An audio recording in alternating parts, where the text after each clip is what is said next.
Now, the death toll from the collapsed building in Huruma has risen to 28, while 80 more people are still missing. Rescue efforts enter the 6th day today, where 2 more bodies were recovered shortly after 3 p.m. HN's Mwangi has been following that and brings us the agony of families still searching for their loved ones.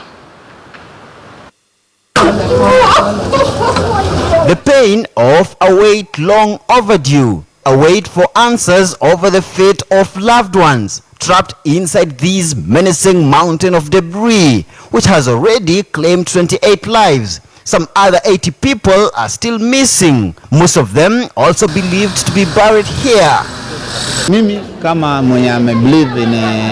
And nobody feels the weight of this rubble more than John Owiti, who is still searching for 7 of his relatives. His sister, a stepsister, a stepbrother, a cousin, and 4 nephews are feared to be trapped here. We are from one family, and as I'm talking to you here, these are the immediate member of my family, because there's nobody, even a male person, I can say that will be responsible. It's me, Awiti.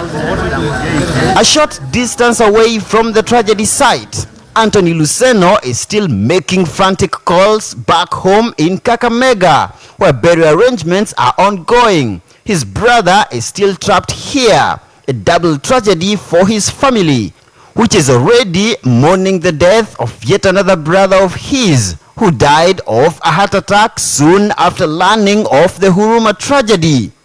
Standing here, I'm hoping hata kama tutapata mwili ile imeoza na mnakani, sisi tutakubali kuichukua. Kwa shauri sasa hatuna vile tunaweza kusema, yote nafikiri ni ya Mwenyezi Mungu. But it is these 9 survivors of the Huruma tragedy who were rescued healthy after 6 days under the rubble that have kept the hopes alive for the distressed families of loved ones. If a rabbit was found there alive, what do you expect about human being?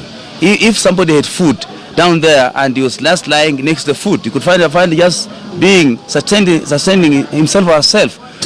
Even as the evacuators rummaged through the debris at a careful and slow speed, the rabbits rescued shortly after 9 p.m. Tuesday night were initially 10 in number, but one succumbed to the tragedy.